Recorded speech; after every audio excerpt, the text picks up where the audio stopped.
zoonotic diseases, hosted by WHO EPI-WIN. For those new to the EPI-WIN platform, this is the WHO Information Network for Epidemics for Science and Knowledge Translation in Health Emergencies. Our goal is to translate science in accessible, understandable, and relevant ways for evidence-informed actions and decisions in health emergency preparedness and response. Today, we have a really great panel to discuss One Health in country preparedness. I will give a brief introduction and speakers can add to that. So our speakers today, our welcome today is given by Dr. Sylvie Briand, Director, Epidemic and Pandemic Preparedness and Prevention, WHO, followed by Dr. Stéphane Delarocque, the team lead for the Human-Animal Interface team at the Health Security Preparedness Department, WHO, who will be giving an overview of the topic. Dr. Guillaume Bellotte will follow, One Health Officer, Health Security Preparedness at WHO. We then have Dr. Siddharth Dorji, Director General and Assistant Professor of Epidemiology at the University of Medical Sciences of Bhutan. Then Dr. Ishani Shan, MBDW Catalyst, WHO Country Office, Belize, followed by Dr. Elsa Dibonge, Public Health Officer, Zoonosis Program, Yaoundé, Cameroon. Hello, Elsa. Dr. Milena Benduri, Department of Communicable Diseases, National Center for Disease Control and Public Health, Georgia. Then Stacey Dunkel, One Health Field Epidemiology Strengthening, Department for Health Surveillance Systems, WHO. So a lot of great speakers, including quite a few from country level, which should be very interesting. The Q&A will be moderated by Dr. Delarocque. And then finally, we have Dr. Jun Singh, Deputy to the Director, Health Security Preparedness, who will be providing closing remarks for us. Some quick housekeeping before we begin properly. The webinar is being live streamed on the EPI-WIN YouTube channel, and the link will appear in the chat. The webinar is being recorded, and afterwards the recording will also be available from our EPI-WIN WHO website page. The address will also appear in the chat. Interpretation is available today in French and Spanish. Please go to the interpretation globe icon to access and select the language. We really invite you all to post your name, location, and organization in the chat box. We would really love to hear where you're joining us from today.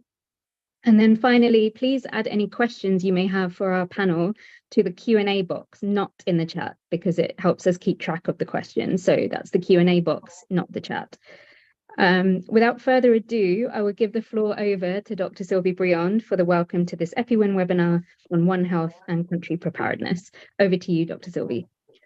Thank you very much. Good morning, good afternoon, and good evening, everyone, and welcome to this EPI-WIN webinar. So I just would like to share with you the recent experience of outbreak of avian influenza in cats in Europe. Just to tell you that this unusual outbreak in cats has triggered a lot of activities in the animal and human health sectors, because we need to understand how those cats have been contaminated with avian flu, and then monitor the virus to make sure that the virus is not evolving too fast so as it becomes really dangerous for humans. And then we need also to understand where this virus is coming so that we can also contain it at source. So for all those activities, of course, we need to collaborate between sectors, between different disciplines to monitor the virus, monitor the cases, make the investigation in animal sector, but also in human, should we have human cases. Fortunately, following this outbreak in cats, we don't have any human case reported so far. But so this requests really active engagement of sectors from various disciplines and working under different institutions and authorities. And beyond words, breaking down the silos that exist between sectors remains a challenge. A number of institutional and administrative problems hamper collaboration, and they may simply be legal barriers or structural barriers, such as contrasted priorities or interministerial rivalries over budget allocation between others. There may also be cultural and perception issues to overcome. requiring cultural shifts within agencies and changes in attitudes and relationship between professions. This sort of challenges should be appropriately considered, and clear intersectoral mechanisms and agreements help to overcome these difficulties. However, this mechanism can't be designed in the turbulence of an emergency, but through continued efforts to strengthen partnerships between sectors and create bridging between respective practices and references, while understanding perspective and prerogatives. The Tripartite organization, comprising the Food and Agriculture Organization of the United Nations, the World Health Organization, and the Organization of Animal Health, and recently joined by the United Nations Environment Programs, have worked together to support countries in developing their capacities in addressing zoonotic disease in countries, and by providing best practices, frameworks, and tools, improving their preparedness for such threats at the human-animal environment interface. So this webinar provides understanding of the approach proposed to countries, as well as the available tools and how they are used in the 6 regions of WHO, showcasing example for national user. It will illustrate concrete and operational implementation of the One Health approach for improved preparedness to zoonotic disease in country. Thank you very much to all for being with us today, and over to you, Priya. Thank you. Thank you so much, Dr. Sylvie, for that excellent welcome, including what is already being done in this space and also what will need to be done in future and how to break down silos and so forth. I now hand the floor to Dr. Delarocque, who will introduce the objectives of this webinar and then all of the speaker panel. Yeah, thank you very much. Thank you very much, Priya. And thank you very much, Dr. Briand, for the introduction. In fact, when we were listening to the EPI-WIN webinar over time, we realized that, you know, it would be interesting maybe for the colleague to see the work that we do on preparedness for most of the zoonotic diseases that are covered in the webinars. So I am very grateful to the EPI-WIN people to give us the opportunity to talk a little more about how we try to build capacity in countries to ensure that the different sectors work together and are better prepared in case they have an emergence of zoonotic disease. And in fact, Sylvie just mentioned the story of the avian flu and the cats. And so we know by experience that we have to be ready for the unexpected. So that is what we are talking about today. Most of the activity that we conduct in the Department of Health Security Preparedness, which is a department next to the Department of Sylvie, is conducted with the sisters organization in animal health, OIE, or WOHA, and FAO. We also conduct a lot of activity with regional offices. So in fact, I'm very happy to see that we will have the opportunity later during the question and answer session to also have the voice of the regional offices who will be ready to answer some of your questions. But you also will find in this webinar 4 experience from countries, from 4 different regions of WHO, who will share their view on how the tool that we developed jointly with FAO and OIE can be used in countries. So from the beginning, we make the strong decision that rather than having another webinar with OIE and FAO or UNEP, we will give the voice to the users, meaning the countries, so that they can report on how the tools are being used. You already had a webinar on the Tripartite, so you are very well aware of what is being done by the Tripartite, but now it's time for the country to also share their experience. To facilitate this discussion, we will ask Guillaume, the first speaker, to help us to better understand how this different logical approach is being proposed by us for to the countries. So if you allow, Priya, we can switch directly to Guillaume. Yep, please go ahead. Thank you very much, Stefan. Hello, colleagues and friends from around the world. My name is Guillaume Belot. I'm a veterinary epidemiologist working in Stefan's team in WHO headquarters in the human-animal interface team. I will share my slide now. And I have the immense pleasure and privilege to give the introduction presentation to this webinar on the operationalization of the One Health approach in countries for improved preparedness to zoonotic diseases. And also I'm lucky because I have to start with answering the easiest of all the questions today. It is, why do we need a One Health approach? This can quite easily be answered by this slide. If you take a quick look, these are arguably the 12 biggest epidemics of the last 20 years. And I will give you 20 seconds to scan through each of them and ask yourself, which ones of these are zoonotic? I'll give you another few seconds. And you may or may not have noticed that the easy answer to this is that they are actually all zoonotic. All these are diseases that have caused heavy burden over the last 20 years, big epidemics, many deaths, and all of them have animal components that cannot be neglected if we want to address these issues. But One Health is not only important for emerging diseases. Let us remind that there are many endemic zoonotic diseases which cause heavy burden on the population, an estimated 2.5 billion cases of illness per year and 2.7 million deaths per year. So these are things like rabies, leptospirosis, gastrointestinal parasites, and so on. It's also about possible bioterrorism threats. If you look at the CDC list of the most dangerous potential bioterrorism agents, the category A ones, 5 out of the 6 are zoonotic in nature. It is also about antimicrobial resistant bacteria, which will undoubtedly be one of the biggest challenges of the 21st century. But it is also about food safety, food security, not to mention people's livelihoods linked to animals.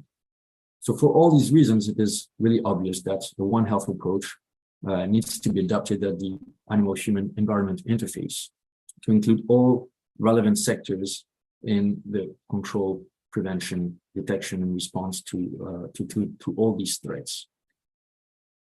And there are many areas where applying this One Health approach is key. I've listed here the ones that, to me, feel like the most relevant ones, but I'm sure you could double the number of these areas. And we could have a very interesting session where we illustrate each and every one of those with a very concrete example. For the sake of time today, I will highlight only 3 of those. One for, let's say, the preparedness phase. I'll talk about a case study of risk assessment done jointly. Then in the detection phase, we'll talk about surveillance. And then in the response phase, risk communication. For risk assessment, there's one example that I really like to use because I think it illustrates many things about this. A few years ago, when H7N9 influenza emerged in China and caused several waves with a quite clear seasonal pattern over the winter months, Vietnam was, of course, very concerned that the disease would come on their side of the border. They have a very big poultry industry. They have a lot of trade links with China. So it was natural that they were quite concerned. Even though they did not have this disease in their country, they took it very seriously to have a joint collaboration to already prepare for it. And what they were doing, which I found extremely efficient, they were conducting joint risk assessments every 2 or 3 weeks during the high-risk period of winter, less during the summer months. It was something done very simply. They had about 12 stakeholders from the different sectors meeting for a short meeting, 1 hour, 1 hour and a half maximum.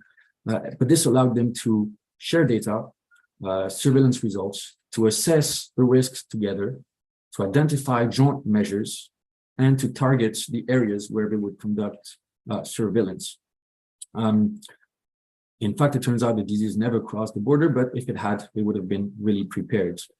What I like about this example is it shows that simple things work best.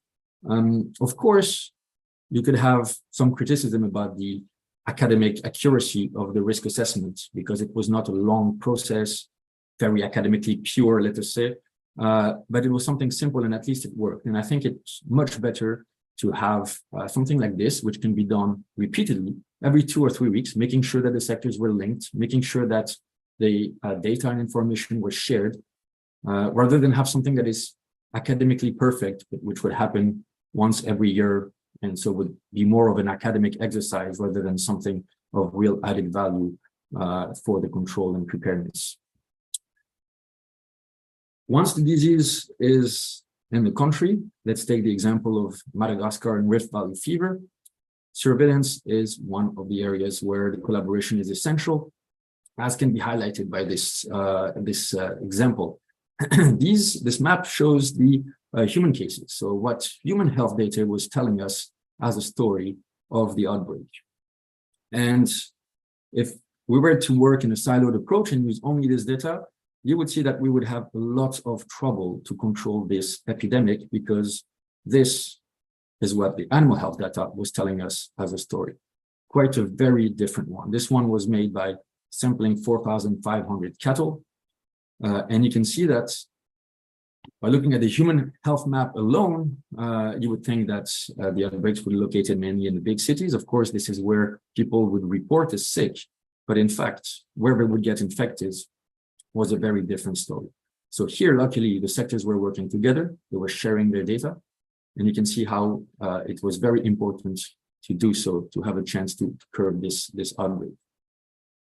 After detection comes response. And one very important aspect of response is communicating to the stakeholders, to the general public.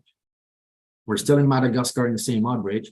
And here we had the two sectors do a joint press conference, really having their communication teams working together, developing harmonized messages, which worked very well and can be compared, unfortunately, to many other situations in other countries where sometimes the sectors communicated very separately.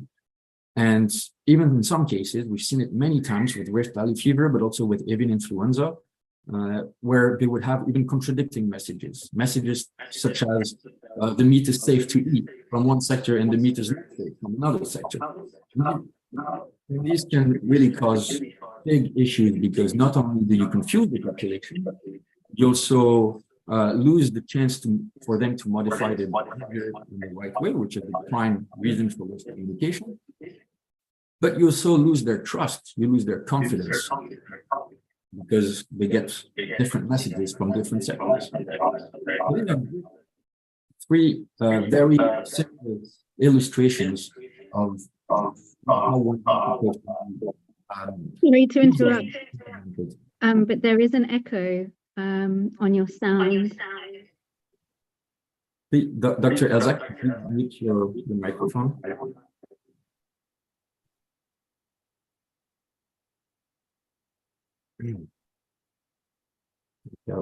I'll continue, we'll see. Okay, there's no echo now. Thank you. Sorry to interrupt. Thank you so much. So we can see that One Health approach is essential. I think this is now acknowledged by experts in all countries. We know that ad hoc, unprepared collaboration in times of crisis can work to some extent, but quickly they'll have limited efficiency. Why? Because when under pressure, when a crisis hits, there is this natural tendency to quickly go back to working in silos, to quickly go back to working in the way that we have done for centuries. And this is why it's very important to set up this collaboration before the crisis hits. But now the big questions from countries is, okay, sure, we understand that One Health is important. We understand we should set it up before the crisis, but how should we do this exactly? Where do we even begin? And which path do we follow? And this is what we, and when I say we, I mean WHO, but also with our implementing partners like WOA and FAO, for example, and UNEP now of the Tripartite. The big question is, how can we help countries to operationalize their One Health approach? And this is what we'll try to answer during this webinar. with many country examples, because it's one thing that we talk about it, but we believe it's even stronger if it is the country themselves talking about their use of these tools. So what we will go through is a framework that we propose, which is made of 5 steps. And the first one was very important, is that we needed to anchor this framework in something very robust, in something that countries, that sectors already know, and something that they already use. And for this, we used the international health regulations, but also the WOA Manual for Terrestrial Animals and Aquatic Animals. These are legally binding documents setting regulations on the human health and animal health aspects.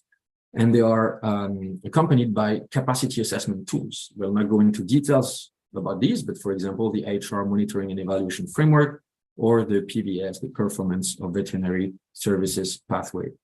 To be noted that at this stage, we don't have such widely used capacity assessment tools for the environment sector yet, but hopefully this is to come very soon. But all this to say that we really use this as the anchor for our framework, also to show the respect of the mandates of the different sectors, and also to get a better ownership in this. The second step is to support the sectors into assessing their collaboration, identifying the strengths and weaknesses, and to develop a joint roadmap to improve this collaboration in the future. And for this, we have developed a tripartite tool called the National Bridging Workshop, and this will be presented to you by Dr. Sitar Dorji from Bhutan. The third step is to support these countries in implementing this NBW roadmap. And we have a few tools to do this, which will be presented by Dr. Isani Chan of Belize. In addition to this, we have then some tools providing focused support to very specific, very detailed technical areas that require a more deep dive support. Things like joint risk assessment, response and preparedness, surveillance and information sharing, etc. So we have a whole range of operational tools. We will not present all of them today, but we will have the joint risk assessment one being presented by Dr. Ezabi Bongwe from Cameroon. We will have the REP-REP, this is for response and preparedness, presented by Dr. Milena Banduri from Georgia. And we'll also have the One Health competency framework presented by Stacy Dunkley. And the fifth step, which is actually more the result, is that hopefully with all of this, we have an improved preparedness to zoonotic diseases and a better compliance to international standards and regulations. So we're going to scan through this framework one by one using these different country examples. And without further ado, I'm very happy to call my colleague, Dr. Sitar Dorji from Bhutan, to give his return of experience for the National Bridging Workshop. Dr. Sitar, over to you.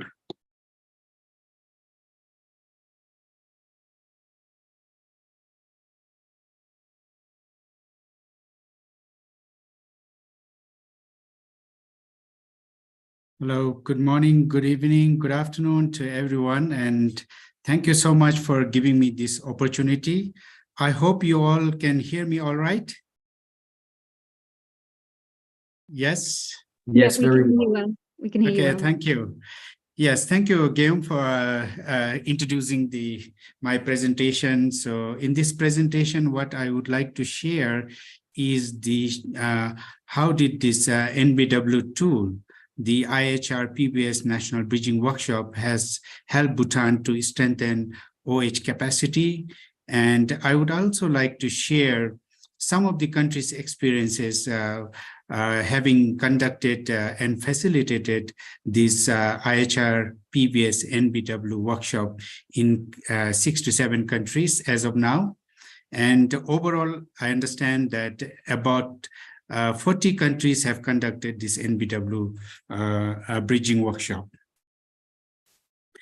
Let me introduce about Bhutan. So Bhutan has really started taking the multisectoral approach since 2003, wherein Minister of Health and Minister of Agriculture has come together, particularly in the wake of HPI, highly pathogenic avian influenza outbreak in Asian countries, and developing contingency plan. From there on, we started developing the contingency plan guideline, taking the multisectoral approach, and mainly the two sectors, animal health and human health, working together and developing joint guideline on rabies, anthrax, brucellosis, leptospirosis, now AMR.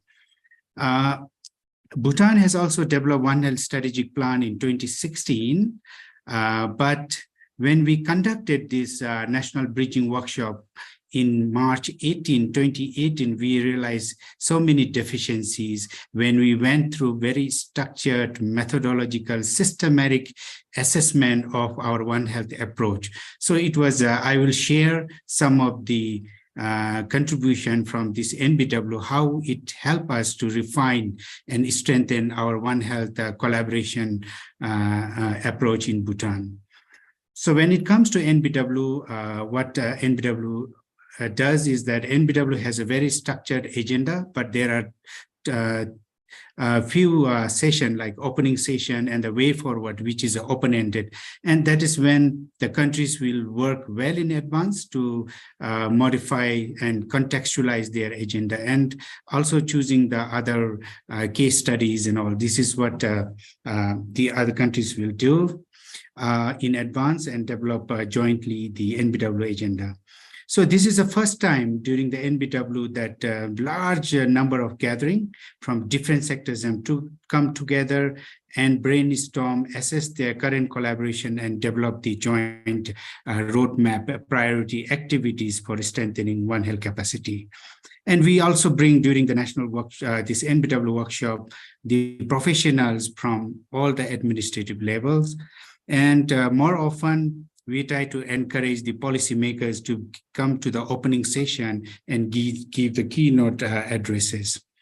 So just to scan through this process, the NBW process have 7 sessions. Session 1, setting the scene, then identification of collaboration gap, introducing to tools, tripartite tools and the connection, showing the connection, then extracting the assessment results from the IHR and PBS evaluation, then based on that, developing the joint road planning, then finalizing the joint roadmap and the way forward, how to implement and operationalize the roadmap activities. So with this, I would like to run through a video and then show you the whole process in real, how it's happening.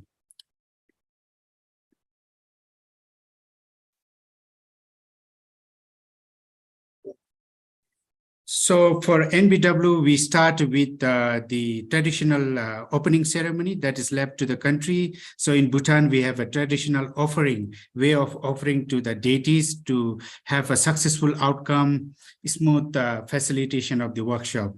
And in the opening session, we also invite the keynote speaker from Tripartite, from the high-level ministry people, from the ministers to secretaries, DGs, to speak, give a keynote remarks and address and their words of wisdom.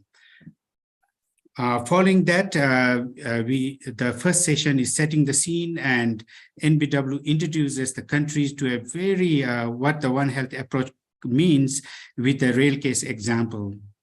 And then that will be followed by the country presentation from the 2 ministries. They will speak about the current status of the multisectoral collaboration or One Health status. Then that will be followed a group work session. And it's really an ice-breaking session. First one is identification, the gaps, strength and gaps in the collaboration using the case studies. Like they will pick up the priority zoonotic diseases and then assess the current strength and collaboration in a group using the 15 technical cards, and cards are scored as red, orange or yellow, and green. Green means very good collaboration, red means very bad, poor collaboration, and orange moderate collaboration. after they do this assessment and use the card for each of their diseases, then they will be introduced in the next session to the IHR IHR monitoring and evaluation framework and PVS core competencies. So these two, they're big metrics. And what the country people will do is they will put their card, whatever colors they selected, into the giant metrics of the PVS core competency, around 37 of them in the column, and 18 indicators of the JE framework. And once they map it, they will look into whether the gap is systematic or disease specific. And after that, what we will do is that participants will form a new group, and based on that systematic analysis, they will select the core areas, whether like a coordination, high-level coordination, or communication, field investigation, and risk communication. So we will divide the group into technical thematic area and form the group. And this group will go into extracting the recommendation and gaps from the PVS and JE relevant to their thematic area. And they will map this. And this will be done jointly in a mixed cohort of animal health, human health, now food safety, even wildlife sector come in, and they do jointly together. So once they do identify the gaps and the recommendation, then based on that, they will develop the joint roadmap in next session. And in addition to this result from the assessment toolkit, they will also use the scorecard from the first group work session. They will also take the presentation from the ministry presentation, key challenges and gap. Once they do this, then they will do the, once they develop the roadmap, then there will be the prioritization activities. The other groups, they will present to other groups, they will comment, provide the feedback, and through the World Cafe session.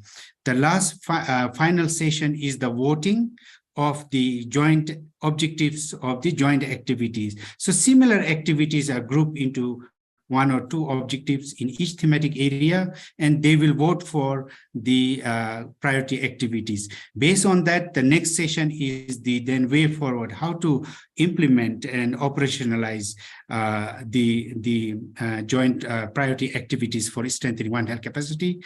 And we also get the feedback from participants, how the workshop was, and they're getting their feedback. So this is in the nutshell, very brief about overview of how we conduct the National Bridging Workshop. I'll stop the video here and then start the presentation and summarize in one or two slides. So this is really hello, I didn't stop the video, I think. Sorry for this. Okay, so I explained that the prioritization activity is done jointly by all the groups together. And coming to, hello. Okay. It's fine, Sita, you can go. Okay. So this is really the experience of the NBW and how it helped in Bhutan. So based on NBW, we revised our strategic plan of 2016 into second edition. What we did, we included it helped us to organize the biennial One Health conference. We also established the permanent One Health secretariat, established the National One Health Technical Committee and National AMR Technical Committee, which means we refined the governance structure of the One Health. Then we also now initiated establishing One Health One Health Committee at district level, local level. And it also helped us to develop the FATP program in Bhutan, and FATP curriculum were jointly developed. And then we also refined our drug rabies elimination guideline in Bhutan. Then we have developed a number of SOPs and guidelines taking the One Health approach in terms of AMR surveillance, anthrax, and other guidelines. More importantly, very recently during COVID time, because of our connection, because of our One Health collaborative approach, when the COVID struck Bhutan, we had very limited resources. So we pulled the HR, epidemiology, laboratory expert, including the laboratory equipment from the animal health, food health, and then taken to the Ministry of Health, and it really helped in responding the COVID surge capacity in the COVID. So yes. Apologies to interrupt, but if you could wrap it up quickly because we're a bit short on time and running over. Thank you. Yes. In 2 minutes, let me share the general feedback from the NBW workshop conducted in many countries. So what we hear from participants is that this NBW really helped them to understand One Health clearly, learning based on the real case studies, then learning the commonalities and collaborative areas, identifying the common priority areas, and then how to strengthen collaboration. NBW, they said, is very methodologically very interactive, engaging, systematic, and hands-on, leading to solid output. And they also learned multiple tools, introduced to multiple tools developed by Tripartite, which Guillaume has highlighted. And then now recently, many countries are saying this is a relevant, timely, and needed must toolkit for preparing for future pandemics. And it also helps building the network and knowing not only from district and sub-district level, but different professionals from different sectors, and they become friends. And through friends, I think many things get done. And they also agree to educate when they go back to their offices to other colleagues, and there is a joint ownership, and also drive and passion to implement the roadmap. These are the feedback we received from the participants. Now, coming to general finding when we conduct NBW is that in many of the countries, there is no structured governance system in almost all countries. Then gaps are systemic, not the disease specific. The priority diseases are common across many countries like AI, anthrax, rabies, brucellosis. Overall coordination is very poor, and collaboration very poor, 3 to 5 out of 10 in almost all countries. Multisectoral collaboration are limited to mostly to national level, and then it is only reactive, not preventive. And this is something we need a paradigm shift here to go on prevention side. And there is minimal engagement from environment, wildlife, and the interest to conduct NBW at local level. Thank you very much. And my next presenter will present on how post NBW, how to implement, what are the plans, and how they implement the joint roadmap. Thank you very much. Thank you very much, Sita. Colleagues, you know that now we have about 50 countries who conducted bridging workshops. So we can really see some of the very concrete result of this approach. But developing the roadmap through the bridging is one thing. Supporting the implementation of the roadmap is another one. And we don't want this report to stay in an office of a ministry. We want this to really help in the development of this One Health approach. So for that, we will have the experience of Belize. And Dr. Izani, if you're ready to go, please. I understand that maybe I should manage your presentation, correct? Let me see if I could try to share it from my end.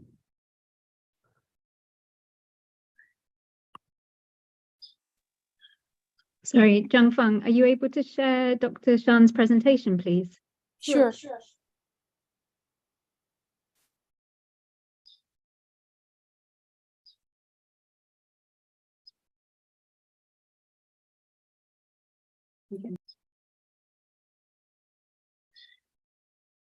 Hi, good morning, colleagues. My name is Isani Chan. I am stationed in the PAHO WHO Belize country office.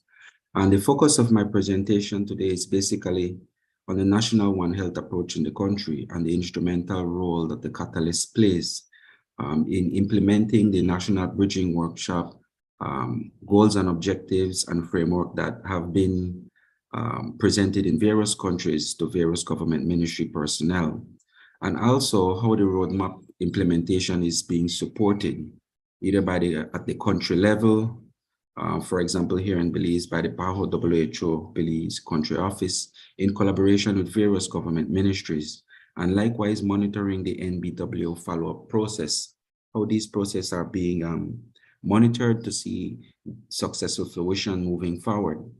Also, how the NBWO roadmap implementation impacts One Health in the country. And I know based on various presentations thus far, we have seen successful outcomes in regards for implementation. The community of catalysts and sharing experiences from different parts of the globe is quite important in regards to developing new strategies in moving forward. Next, please. So, for example, here in Belize, Belize is bordered in the north by Mexico and the south by Guatemala and the east by the Caribbean Sea. Therefore, the geographic location plays an instrumental role in implementing a national One Health approach for the country as a result of various zoonotic diseases that have been identified in the past. So the National One Health Catalyst plays an instrumental role in coordination and implementation of the NBW roadmap in collaboration with various government ministries. And some of these government ministries that plays an instrumental role is the Ministry of Health and Wellness, the Ministry of Sustainable Development, Climate Change and Disaster Risk Management, the Ministry of Agriculture, Food Security and Enterprise, the Belize Agricultural Health Authority, that increased surveillance in the area dealing with zoonotic diseases, and the Ministry of Health that focus specifically on health issues and also vector-borne disease. The National Meteorological Service that also provide climatic forecasting on a daily basis and give us a projection in regards to the precipitation level, and also an idea as to from our end as to the fluctuation trend dealing with vector-borne diseases. The Belize Vector Ecology Center that we collaborate with through the University of Notre Dame in the US that provides scientific data for the One Health Committee, specifically to the Ministry of Health dealing with vector-borne disease, and the Belize Water Services that we focused on dealing with waterborne diseases with various government ministries as mentioned. Next, please.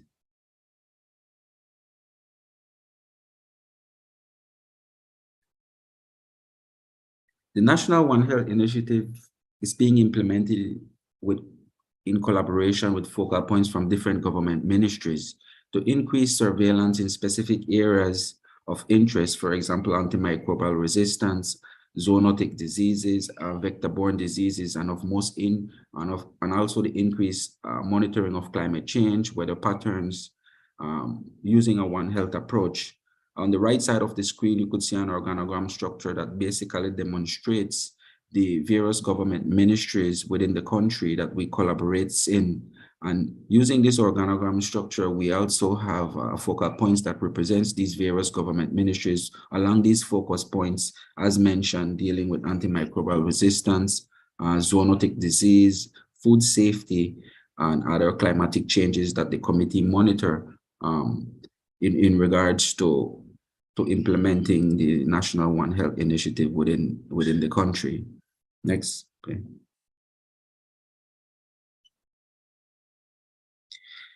Monitoring of the NBW roadmap and evaluation by the end is used by the NBW roadmap follow-up survey tool in collaboration with focal points that represents the various government ministries. This process is being conducted with the different government ministries to see the progress, to review the roadmap and some of the challenges that have been identified and implementing new strategies moving forward, and also providing technical support for various government ministries for implementation in these initiatives.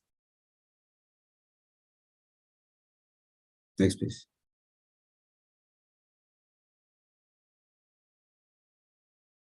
So how the NBW roadmap implementation impacts One Health in the country of Belize. As mentioned previously in the beginning of the presentation, with the fluctuation trend of zoonotic diseases that affects not only this region, but also region across the globe. It's quite important that the National One Health Initiative structure is set in place to improve surveillance, dealing with zoonotic diseases, and also in other focus areas dealing with antimicrobial resistance. One strategy that have been used here within our country is that the National One Health Surveillance Report have been developed. This is a report that also give a clear data set for on a quarterly basis. And this report is being shared with various government ministries to have a projection as to where resources might need to be implemented, a new strategy might needs to be implemented as well, and technical support that might needs to be provided. So these are some of the technical and positive outputs as some of the important roles that the Catalyst plays in supporting the government ministry from the PAHO WHO Belize Country Office. Next, please. So one success story that I would like to share from the country level of this region is that there have been cases of rabies in bovines, and as a result of the National One Health Initiative, the country office was able to provide human vaccines to the Ministry of Health for vaccination within a span of 24 hours. So it shows that using the National One Health Initiative is quite important in dealing with zoonotic diseases within this region. And lastly, as a result of dealing with vector-borne diseases, the country of Belize have been certified as malaria-free this June that went by. So it shows that with the collaborative network within and the increase of surveillance under a National One Health approach, that it provides a fruitful outcome dealing not only with vector-borne diseases, but is a strategy that could also be used in monitoring and addressing zoonotic diseases within the region. And thank you so much for your time.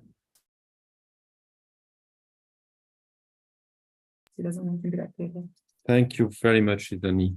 Thank you very much. So I will immediately jump to the next presentation because it's so fascinating that we would like to rapidly go to the next topic, which is, in fact, you know, for the implementation of this roadmap of the bridging, there are some key areas that are difficult to manage at the interface between animal, human, and environment health. And for that, again, together with our partners and all the regional offices, we developed some specific tool for some of these difficult areas. And now we will have two presentations, starting with Elsa, who will talk about the joint risk assessment operational tool that has been developed. Elsa, do you want to share your experience in using the GRA in Cameroon? Yes, thank you.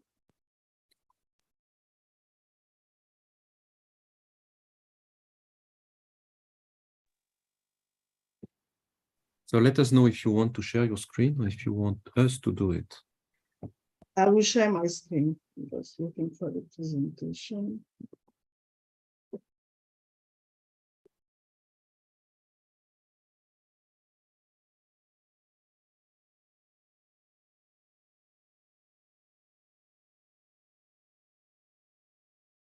That's great. We can see. Please. Okay.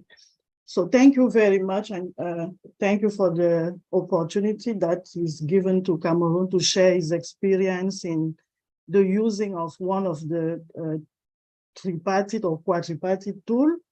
I will do my presentation in French, but the slides are in English. My name is Elizabeth Dibonge. I'm the Deputy Permanent Secretary of the Zoonotic Disease Program. So,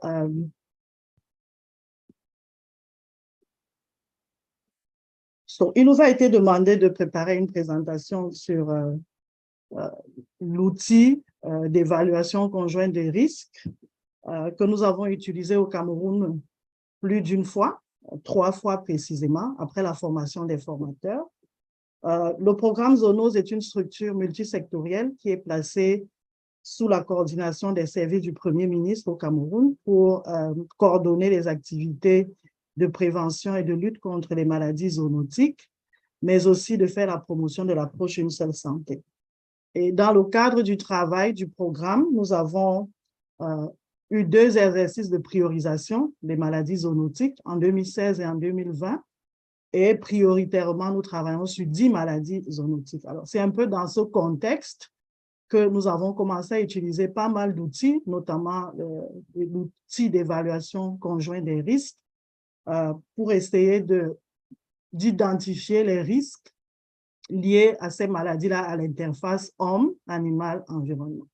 Alors, la présentation va être faite sous ce plan. C'est d'abord rapidement la description de l'outil. Pourquoi est-ce que c'est important?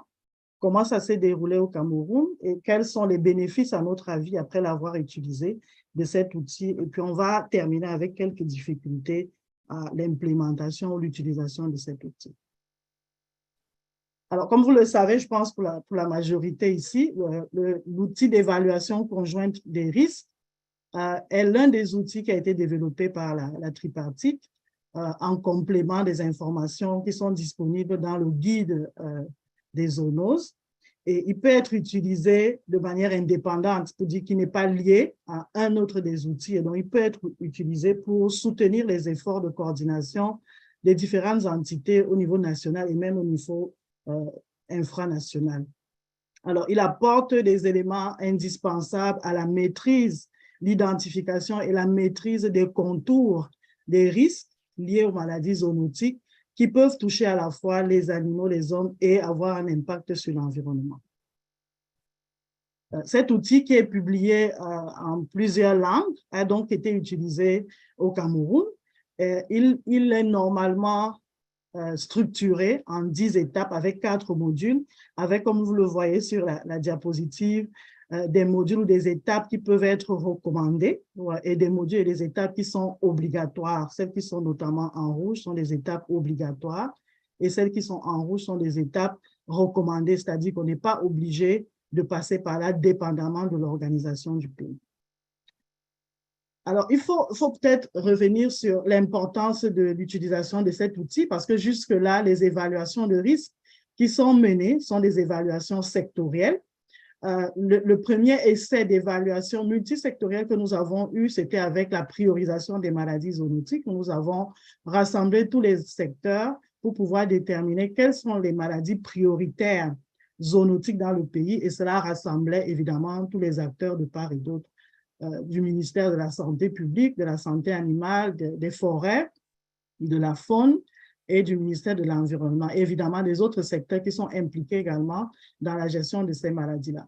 L'avantage avec l'évaluation conjointe des risques, c'est qu'elle permet de rassembler toutes les informations qui sont pertinentes pour bien comprendre le risque à l'interface de l'homme, de l'animal et de l'environnement. Alors, si vous voyez par exemple sur cette diapositive, la probabilité de survenue de l'influenza zoonotique chez un homme va être évaluée différemment s'il est évalué également au niveau du secteur de la santé animale.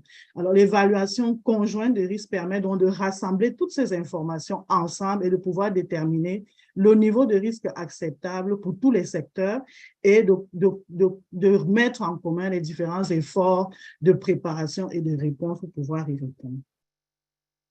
Alors, au Cameroun, nous avons suivi, et c'était l'indication qui nous avait été donnée lors de la formation, c'est de suivre les indications de l'outil sans le combattre, mais nous avons quand même eu la flexibilité de pouvoir organiser l'évaluation selon les indications de l'outil, mais en tenant compte de l'organisation propre du pays. Alors, pour tout ce qui concernait le comité de pilotage, nous l'avons regroupé au sein du comité technique du programme Zoonose, qui est la deuxième structure de coordination des activités du programme.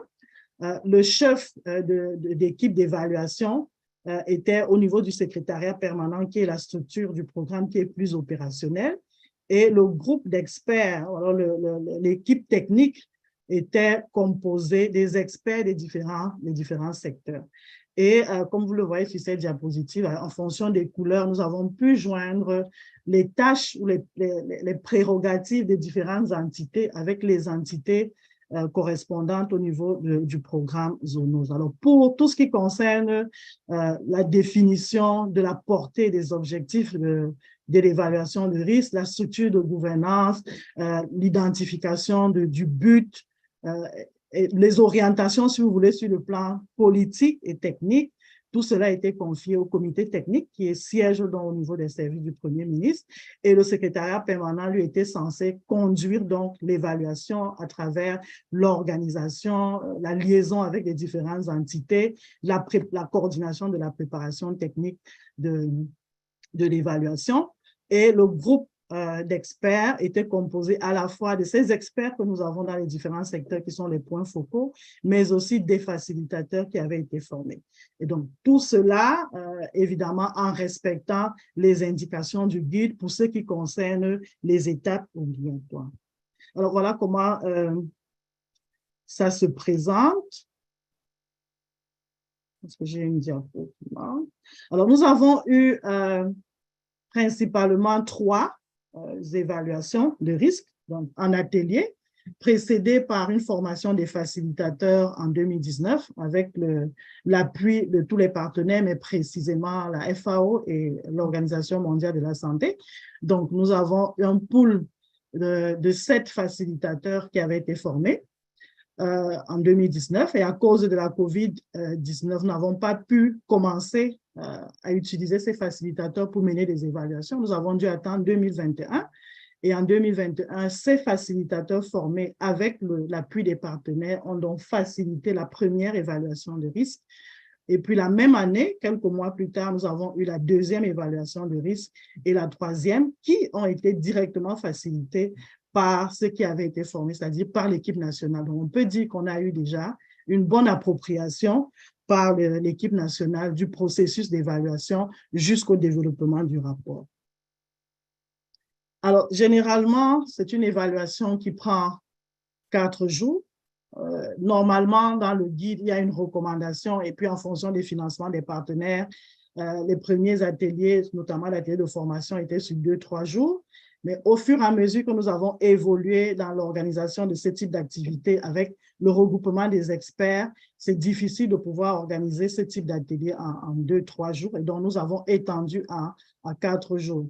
Et les experts qui sont généralement conviés, qui siègent donc au sein de l'équipe technique, viennent du ministère de la santé animale, l'environnement, le ministère de la Communication, le ministère des Forêts et de la Faune, l'administration territoriale, les universités que nous invitons parce qu'il y a beaucoup d'activités de recherche, les chercheurs qui sont peut-être indépendants, les laboratoires pour le cas du Cameroun, le laboratoire de santé publique, les laboratoires de santé animale, les laboratoires en charge de la recherche au niveau du ministère de la Recherche scientifique, les laboratoires impliqués dans la recherche au niveau du ministère de la Défense, les organisations de la société civile, particulièrement pour les 2 dernières évaluations, les partenaires et les autres membres donc, de la plateforme. Alors, donc, nous avons conduit 3 évaluations conjointes de risques. Sur les zoonoses prioritaires, nous en avons 10, donc nous avons pu déjà conduire des évaluations conjointes de risques sur 6 de ces maladies prioritaires. Dr. Debonge, apologies to interrupt, but we are over time now, so it would be grateful if you could wrap up in the next few minutes or a minute or so. Thank you. Thank you. Alors, nous l'avons fait pour la variole du singe, monkeypox, nous l'avons fait pour COVID-19, la tuberculose bovine, la brucellose, la fièvre de Lassa et puis le virus Ebola. Alors, les étapes, globalement, la phase de préparation, avec l'identification des facilitateurs, de l'équipe technique, les réunions de facilitation au cours desquelles on regroupe toute la documentation nécessaire, l'identification des différents documents qui seraient nécessaires, le partage de ces documents-là. Pendant l'atelier, la première étape, c'est de présenter l'outil pour que les uns et les autres puissent comprendre l'outil, présenter la situation des maladies qui vont faire l'objet de l'évaluation conjointe à tous les participants pour une bonne maîtrise des contours de ces maladies. Et puis, le travail se passe en groupe. Alors, on fait des groupes en fonction des maladies et des risques. Et à la fin des travaux de groupe, il y a une validation conjointe des résultats. Alors, les livrables à la fin de l'atelier, c'est que nous avons un cheminement du risque qui est détaillé en fonction de la maladie sur laquelle nous avons travaillé. avec des options de communication, des recommandations qui sont formulées pour améliorer les activités de préparation et de réponse. Alors, les principaux bénéfices, c'est que nous avons pu, à travers les évaluations conjointes des risques, surtout la multiplication des ateliers que nous avons eu, renforcer la collaboration entre les différents secteurs, mieux comprendre les risques à l'interface, parce que c'était peut-être compris de manière sectorielle, mais à l'interface homme, animal, environnement, engager les différents intervenants à comprendre l'importance de l'évaluation des risques et faciliter la prise de décision à travers les informations qui sont issues de ces différentes évaluations. Les challenges, c'est particulièrement au début, la maîtrise partielle de l'outil par les facilitateurs. C'est un outil assez difficile, il faut bien maîtriser. Et le nombre de facilitateurs formés ne permet pas de couvrir l'ensemble du territoire. On a besoin de former également au niveau des régions. On a eu des soucis avec l'outil, la version électronique de l'outil et la version papier avec des petits soucis qui se sont corrigés au fur et à mesure. Et la grosse difficulté, c'est le suivi et évaluation des recommandations qui sont formulées et les efforts de rapportage qui doivent être faits à la fin de chaque activité. Alors, je vous remercie de votre attention. Merci beaucoup, Dr. Elsa. Thank you so much. It was really, really good. And also, what I really like, I have an echo, I'm sorry.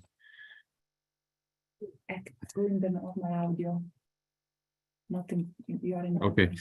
What I really like is how you present the capacity of Cameroon to take the tool and continue without any further support from the Tripartite, to take ownership of the tool and then use the tool for your own purpose. That's really, really very appreciated. Thank you very much. We will just continue with another of these operational tools. This one is more focusing on how we can organize a response between different sectors during an outbreak of, during the different phase of an outbreak of zoonotic disease. And this will be presented by Dr. Milena from Georgia. Milena, are you ready to go? Yes, just a second. I'll just share my presentation. Thank you very much. Good afternoon, everyone. My name is Milena Bainduri. I work at the National Center for Disease Control and Public Health, Department of Communicable Diseases in Tbilisi, Georgia. Today, I'm going to talk about response preparedness training. Georgia was selected as one of the pilot countries for the REP training, which was conducted here 3 months ago. The scope of the program is to facilitate the development of a national framework for coordination between the human health sector, animal health sector, the environmental health sector, and other relevant sectors for the management of outbreaks of zoonotic diseases. The program itself consists of 3 components. That's an online introduction, a 3-day interactive national workshop, and a post-workshop assignment. The online introduction is a short online learning course on the WHO platform. It's designed to bring all participants on the same page with 3 20-minute videos, a short quiz for the readings, and a platform for discussion. The online introduction can be completed individually and at any time before the workshop. The workshop itself, it's held face-to-face. It's very interactive and it lasts for 3 days. The first day lets participants get familiar and explore the approach of each sector to zoonotic outbreaks, by that already identifying areas of collaboration. During the second day of the workshop, participants are introduced to a fictitious zoonotic outbreak scenario to develop the elements of the outbreak response framework. And by the end of the workshop, the joint framework for zoonotic disease outbreak response is drafted, taking the national response policy, plans, and procedures into account. So that's really essential that the workshop is attended by people who are knowledgeable about the laws and regulations of the country, specifically on the topic of One Health. As for the audience, the workshop primarily targets the human health and the animal health sectors.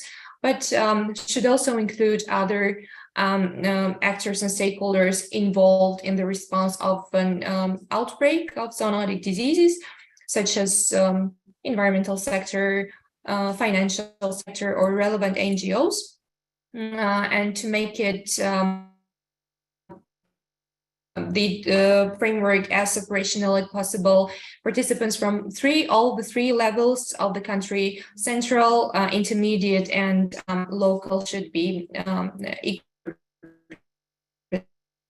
presented here. The major output of the workshop, as I mentioned, is a response framework with a defined and agreed coordinate. Yeah. Sorry to interrupt, Dr. Benjiri, but your sound is kind of going a bit in and out. I don't know if turning the video off might help. I'll stop video sharing and maybe maybe it will get better. Can you hear me now? Thanks. Yeah, thank you. We can hear you. So well. the major, yeah, good.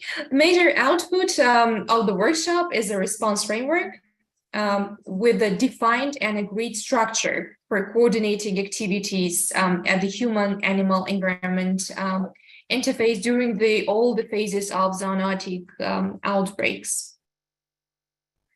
And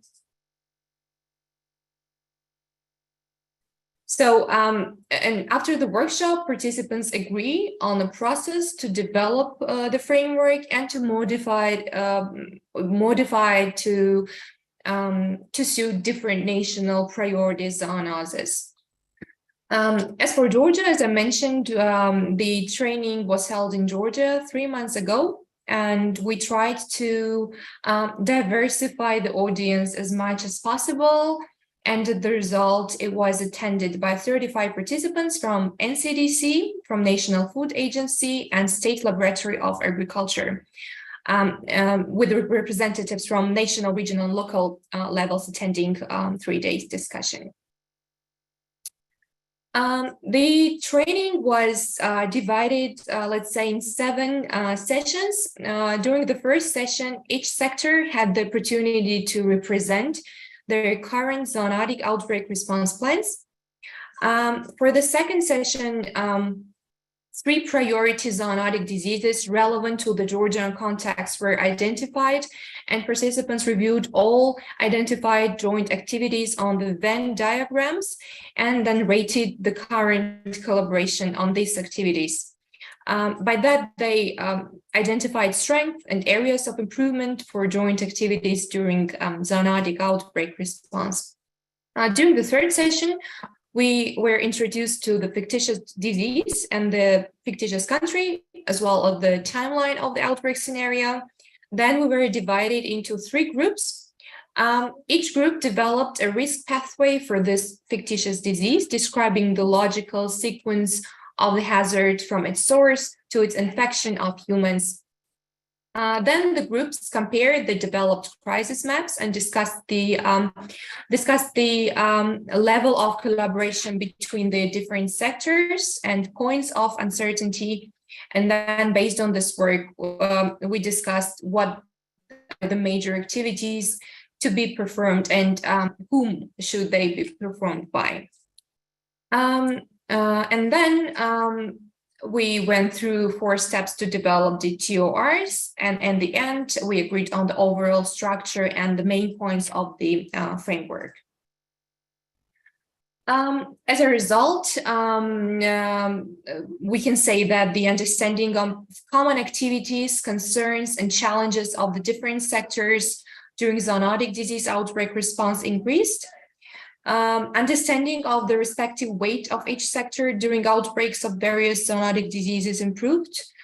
Strength and areas of improvement for joint activities during zoonotic outbreak response were identified. Improved also the understanding of why a joint risk assessment is important and beneficial. We developed main points for a draft of the framework. We agreed on joint outbreak response structure and understanding of each group's mandate and function, and we agreed on overall structure and main points of the outbreak response framework. So overall, we can say that participants were very satisfied with the workshop, and based on the evaluation, of course, we can say that 95% would absolutely recommend the workshop to other countries. So in a nutshell, that was our experience. Thank you for your attention. Thank you very much, Milena. So colleagues, you probably noticed that most of these tools, in fact, aim to create an opportunity for the different people to meet, to brainstorm, and to discuss together, and to elaborate on joint action that they would like to conduct. But behind, of course, there is also the need to improve the capacity of the workforce through training or education. And for that, I would love to have the presentation of Stacy, who will talk about the One Health competency. Stacy, you are the last one, so we just are waiting for you. Hello. Okay, can you see my screen? Yes. Presentation mode. Okay. Okay, good morning, everyone from Boston, Massachusetts. I'm very happy to be part of this webinar on strengthening One Health operations in countries.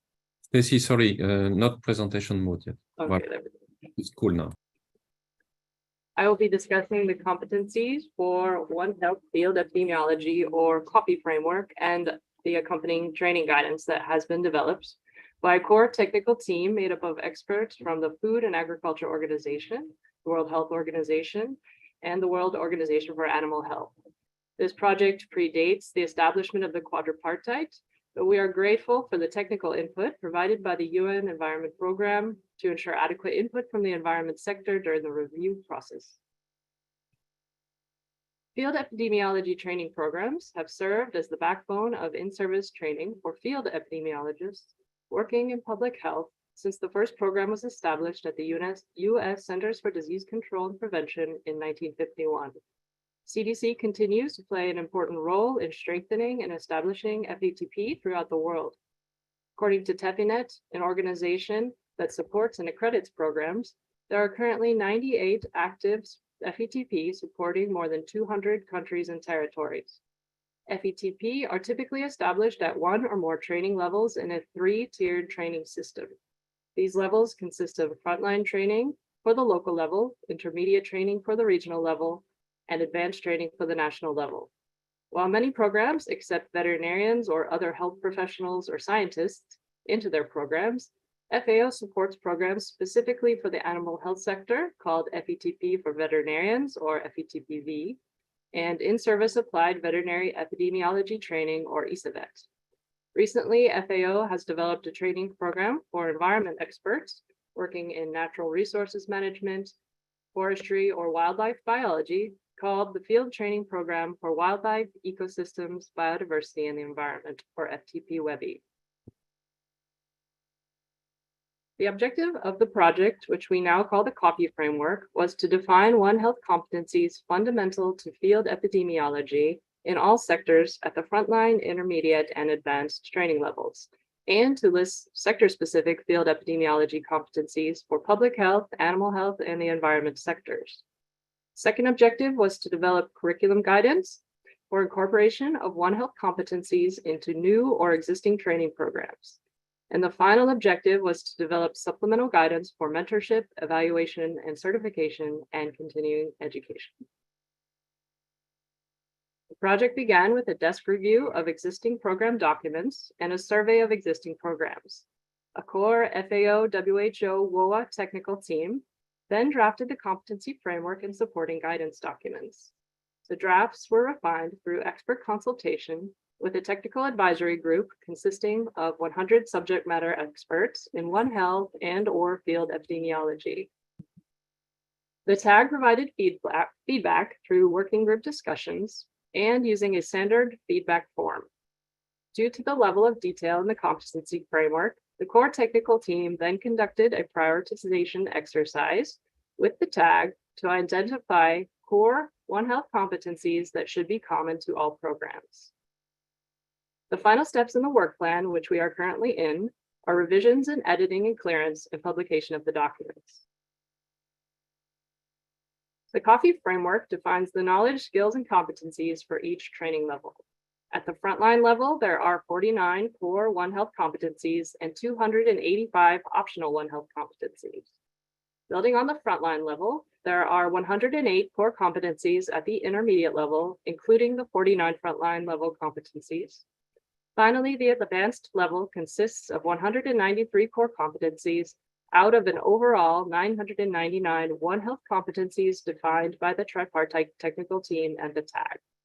Please note these are preliminary numbers pending final revisions and clearance. The framework consists of 14 domains of learning, 10 technical and 4 functional, which are made up of 75 subdomains.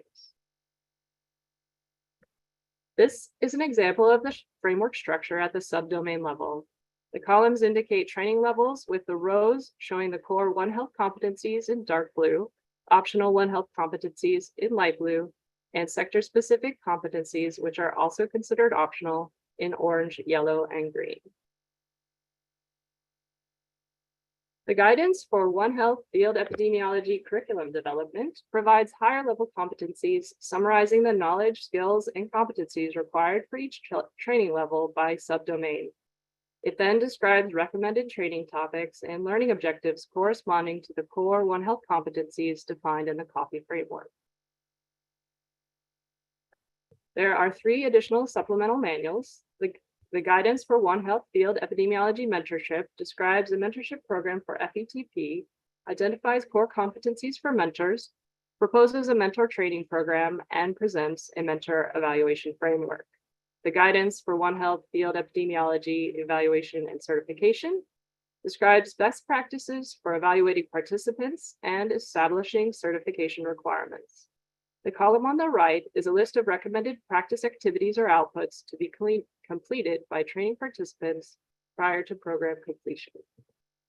Finally, the guidance for One Health field epidemiology continuing education describes training program administration and governance, programming and learning activities, and recommendations for program approval and awarding credits for continuing education. In conclusion, we have developed a comprehensible, flexible framework of field epidemiology competencies for the human, animal, and environment sectors, and determined those that are cross-cutting One Health competencies. The project has been an opportunity for all sectors to contribute and collaborate at the global level, and is an excellent example of multisectoral collaboration. The supporting guidance documents focus on practical recommendations for training programs to digest and incorporate the framework into their new or existing trainings. We are currently in the final stages of revision, clearance, publication, and translation, with expected release in September of this year. In the meantime, we are preparing for an implementation phase consisting of field pilots, including an evaluation and resulting in updated guidance. In addition, we plan to develop digital tools to allow programs to prioritize optional and sector-specific competencies and develop a competency framework and curriculum customized for their given context and priority. I would like to acknowledge my colleagues from the core technical team from FAO, WHO, and WOA listed here. In addition, I'd like to thank the 100 members of the Technical Advisory Group and our donor, the Defense Threat Reduction Agency. Thank you. Thank you very much, Stacy. So colleagues, I realize that it's a lot of information that you had during this webinar. And in fact, it's reflected by the number of questions that you have put in the Q&A. I will ask our colleague Lisa to help me to coordinate the question and try to find the appropriate answer.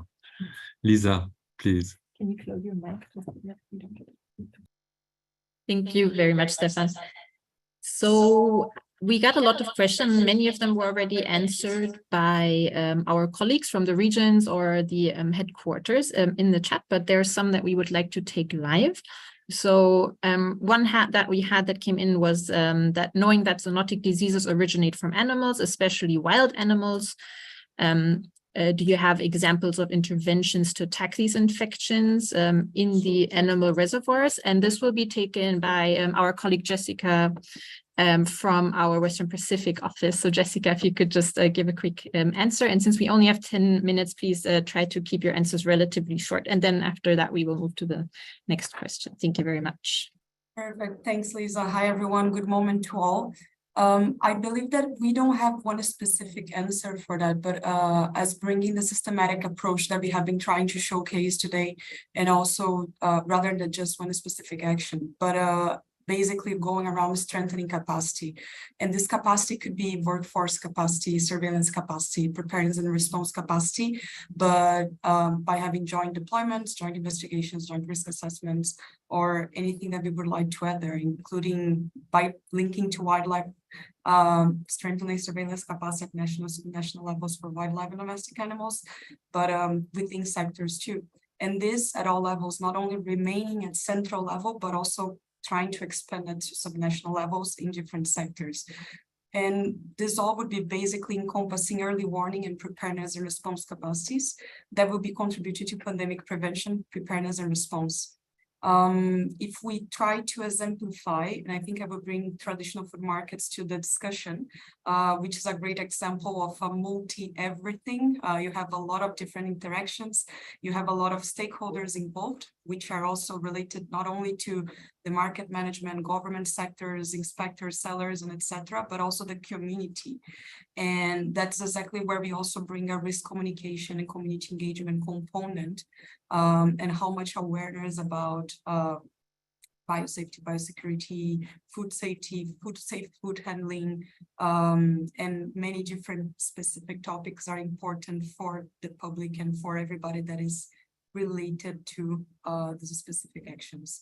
So overall, if I am to leave a key message related to it, would be how member states identify what to start with. So basically it's then identifying the gaps and prioritizing what is relevant for them to take action on within all these potential actions that can take place, defining clear roles and responsibilities, and achieving what we all are trying to achieve, which is good coordination and information sharing amongst the sectors for these collaborative efforts. Back to you, Lisa. Thank you. Thank you very much, Jessica, for this very comprehensive answer. I just got a message from our colleague Tripartite Tararo, who is working in our Africa office. So Tripartite, if you would like to chime in here and give some additional information. And please, let's try to keep our answers a bit short so we can come to all the questions. Thank you very much. Okay, yeah, I will be very brief, and I will give a few examples. And one is the Rift Valley fever in Mauritania and Niger, and even Ebola outbreaks in DRC. All these outbreaks were addressed using the One Health approach, especially when you come to Rift Valley fever, and vector surveillance colleagues were associated with it, and community healthcare worker as well, animal health worker. These are a really concrete example where the One Health approach was used. I will move a little bit to in depth for the program called Research Training in Tropical Diseases to address a vector-borne disease. This is another example where if you look carefully, you will find out that the approach, the holistic approach taken to address this, the vector-borne disease and climate change include really One Health approach, and to investigate the reservoir, even the intermediary hosts. And these are examples, you can look at it with Professor Bonfo in Côte d'Ivoire, working on a One Health approach, and even the research in Tanzania. There is an ongoing project for vector-borne surveillance where we encourage colleagues for One Health approach, and we have almost 5 countries enrolled into that or more. So briefly, that will address that.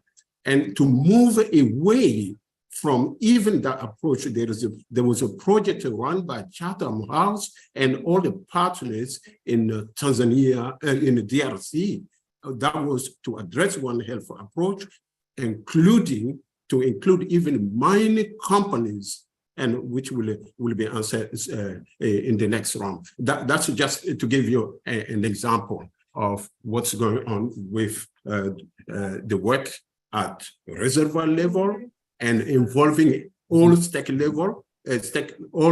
When I say that, I mean primary, secondary, and tertiary stakeholders. Everyone. Thank you. I'll stop here. Thank you very much, for the answer.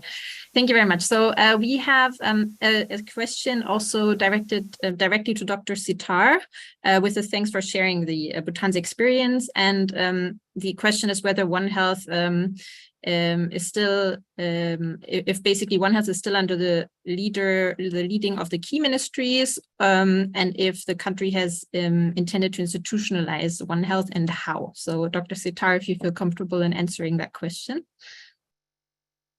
Thank you very much for the question.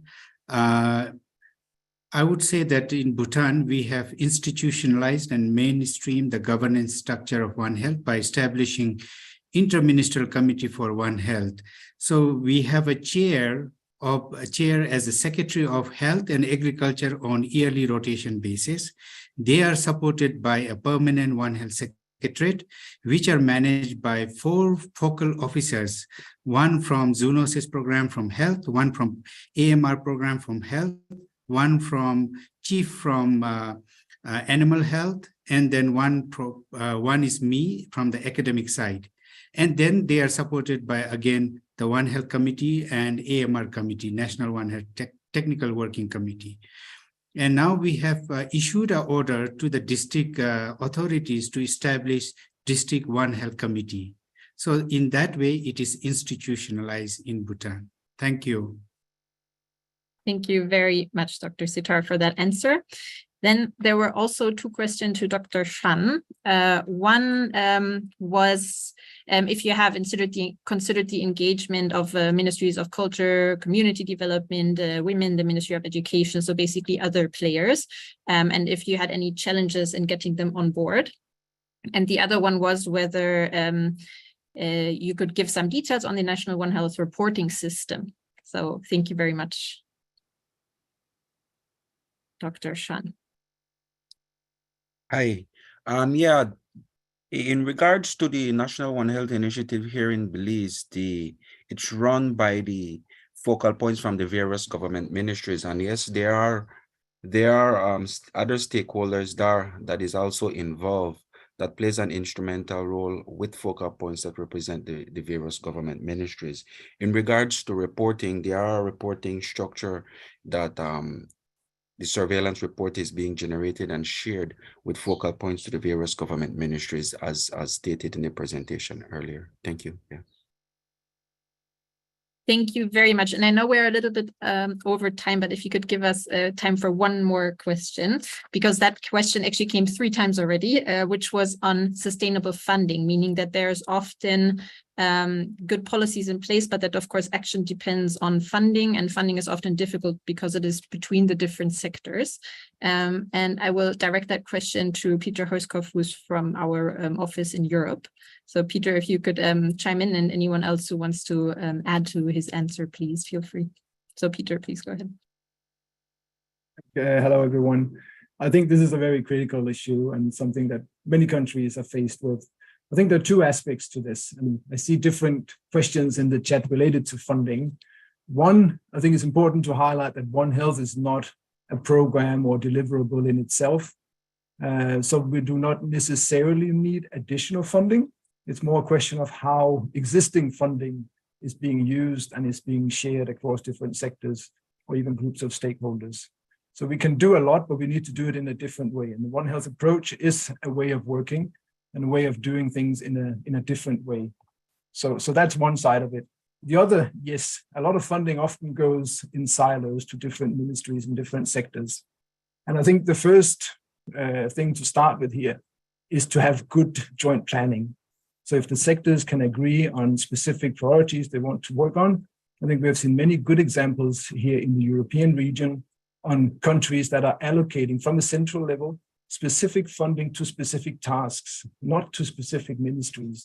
But it could be to develop an integrated surveillance system, could be to develop a protocol for joint risk assessment or a joint plan on responding to emergencies and so on. So when funding is assigned to specific tasks, it often it's easier to allocate it between different sectors as opposed to funding allocated specifically to a specific ministry or agency. Thanks. Okay, thank you. Thank you, Peter. Thank you, Peter. Stefan? So we still have a lot of Stefan? questions, but I understand that Okay. you also already answered to some of them in the chat, and unfortunately we will have to stop this fascinating session. So thank you very much to all the speakers. It's my pleasure now to ask Dr. Jun Xing, the Deputy of the Director of Health Security Preparedness Department, to officially close this meeting after your last remark. Jun, please. Thank you very much, Stefan. Colleagues, ladies and gentlemen, it is really a very pleasure to be part of the very interesting and very insightful discussions, excellent presentations. So now, as we come to the end of today's webinar, I would like to express my sincere appreciation to all of you, particularly our presenters, for your time, availability, and for your dedication to this very important piece of work. Throughout our discussions, we have underscored the critical importance of coordination between sectors in building health security and enhancing our capacities to deal with the zoonotic diseases. We discussed the challenges inherent in implementing multisectoral collaboration, but we have also seen the remarkable joint efforts between WHO, FAO, OA, and UNEP. Concrete and operational options have greatly assisted countries in strengthening their capacities in this very important and vital area. In addition to the tools and processes we have jointly developed, this collaborative effort has served as a catalyst for alignment and shared strategic directions among all organizations. This pathway of assessing, planning, implementing, and facilitating capacity development has yielded tangible results at both the global and regional levels. Joint activities are now increasingly being integrated into regional strategic plans and global initiatives, including the Health Emergency Preparedness and Response Framework, the Pandemic Fund, and the Tripartite Action Plan. I would also like to emphasize that the Health Security Preparedness Department at WHO is actively engaged in various critical partnerships and multisectoral collaboration activities. Our collaborations extend to civil, military organizations, parliamentarians, urban authorities, and numerous other stakeholders. By working together, we foster a comprehensive approach to health security that encompasses diverse sectors and ensures a robust response to emerging challenges. I sincerely hope that this webinar has provided you with some valuable insights into the collaborative work conducted with our main partners and WHO regional and country offices. Your support and engagement in these efforts are greatly appreciated. I invite you to reach out to the Tripartite teams for further information and to share your suggestions if you have any. Finally, I would like to thank you all for your interest and participation in today's seminar. Together, we will continue to build resilient health systems and safeguard the well-being of communities worldwide. I thank you. Thank you so much, Dr. Singh, for that, for joining us for these closing remarks. And I'd just like to wrap up from the EPI-WIN side of things. Really, thank you all in the audience for joining us, and apologies for the slightly delayed start, and thank you for bearing with us. Dr. Singh, you did a very comprehensive thank you, but thanks from the EPI-WIN side as well to all speakers, to WHO colleagues involved in this webinar, particularly Dr. Singh, Stefan and team who've worked on this, and the EPI-WIN team. So Jiangfang Liu, Agnesi Pastorino, Supriya Besbarua, Tim Nugent, overseen of course by Dr. Sylvie Briand, our director. Finally, thank you all again for coming and for your questions. Just to say, the recording of this webinar will be available at the EPI-WIN page on the WHO website. And if you'd like to keep updated on future EPI-WIN webinars, please subscribe to our mailing list. Both links are appearing in the chat now. We hope you will join us next week, actually, for our next webinar on Wednesday, the 12th of July, which is titled Getting PRET for the Next Pandemic, National and Regional Experiences. PRET is an initiative recently launched by WHO on preparedness and resilience for emerging threats. So it should be a really good webinar. Details for this are appearing in the chat, and they will be on the EPI-WIN webpage on the WHO website and also sent to the mailing list. So thank you all very, very much again. We hope this was a useful webinar, and yeah, we hope to see you again next week, perhaps. And I'd like to ask the host to end the webinar now. Thank you.